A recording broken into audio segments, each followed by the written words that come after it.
हींग हमारे भारतीय खानों का एक अभिन्न अंग है। अंग्रेज़ी में हम इसे एशोफोटिडा के नाम से जानते हैं।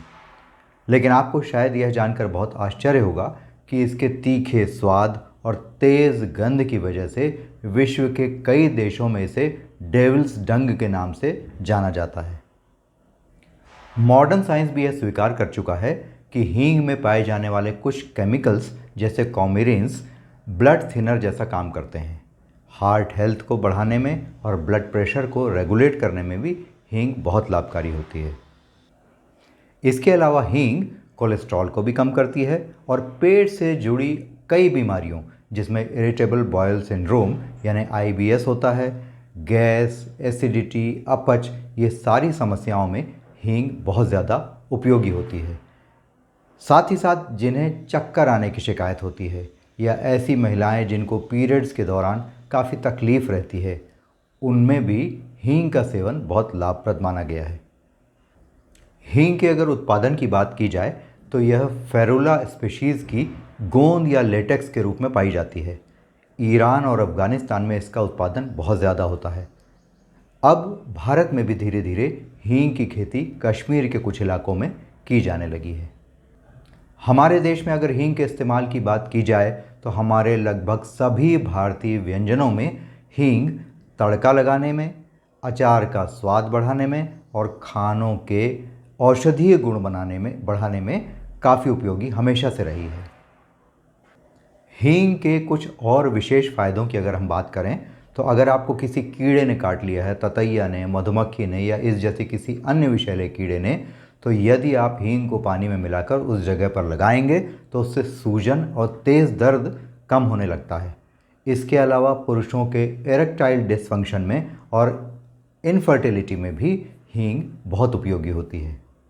हमारे आयुर्वेदाचार्य यह बताते हैं कि अगर हम शुद्ध हींग को शुद्ध शहद के साथ थोड़ी सी मात्रा में मिलाकर लगातार 40 दिन तक इसका सेवन करेंगे तो पुरुषों में एरेक्टाइल डिसफंक्शन और इनफर्टिलिटी की समस्या धीरे धीरे कर दूर होने लगती है। इसी तरह हम सबको यह मालूम है कि बच्चों में जब गैस की समस्या से पेट दर्द होता है तो दादी नानी के ज़माने से यह नुस्खा चला आ रहा है कि बच्चों की नाभि में थोड़े से गर्म पानी में हींग घोलकर उसका लेप लगा दिया जाता है और कुछ ही समय में बच्चे का दर्द, पेट दर्द, गैस ये कम होने लगती है, बच्चा अच्छा महसूस करने लगता है।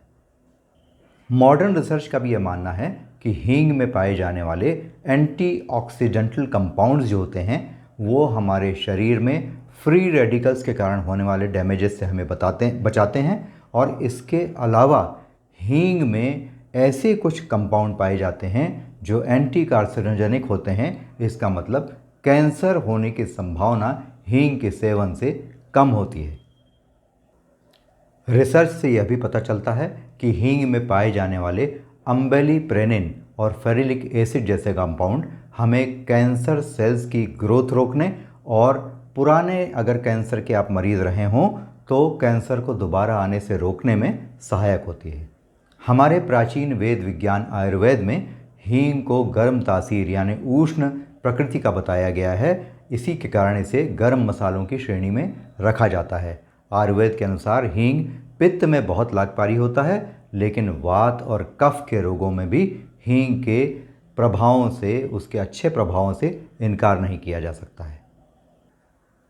आयुर्वेद के हमारे महाज्ञाता वाग्भट्ट जी ने अपनी पुस्तक अष्टांग हृदयम में इस बात का जिक्र किया है कि अगर कफ संबंधी कोई भी बीमारी आपको हो, सांस संबंधी कोई भी बीमारी आपको हो, इसके अलावा AC में रहने से अगर शरीर में जकड़न आ रही हो या सांस संबंधी कोई तकलीफ़ हो रही हो, जॉइंट्स में पेन हो रहा हो, तो हींग का सेवन शहद के साथ करना अच्छा होता है।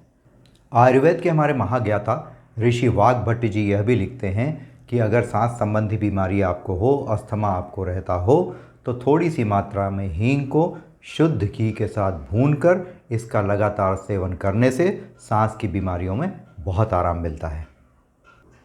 लेकिन यहाँ यह भी ध्यान रखने वाली बात है कि हींग के उपयोग में कुछ सावधानियाँ भी बेहद आवश्यक होती हैं। जैसे प्रेग्नेंट लेडीज़ को, ब्रेस्ट फीडिंग मदर्स को हींग का सेवन कम से कम करना चाहिए। इसके अलावा छोटे बच्चों को हींग नहीं देनी चाहिए। इसके अलावा जिन लोगों में पाइल्स या ब्लीडिंग डिसऑर्डर्स की कोई शिकायत हो, उन्हें भी हींग के इस्तेमाल से बचना चाहिए। Medicine in your kitchen series में यह थी हमारी हींग से जुड़ी जानकारी, जो अनेक रोगों में आपको बहुत अच्छा फ़ायदा देती है। अगर आपको वीडियो पसंद आया हो तो इसे बड़ी से बड़ी संख्या में आप शेयर करिए, अपने सब लोगों के साथ बांटिए इसको, ताकि इसके उपयोग से सभी को फ़ायदा हो सके। इसके अलावा अगर आप पेड कंसल्टेशन के लिए किसी भी बीमारी के संबंध में रिवर्सल के लिए मुझसे संपर्क करना चाहें, डाइटरी एडवाइस लेना चाहें और नेचुरल तरीके से बीमारियों से निजात पाना चाहें, तो आप इस नंबर पर मुझसे संपर्क कर सकते हैं। Thanks for watching.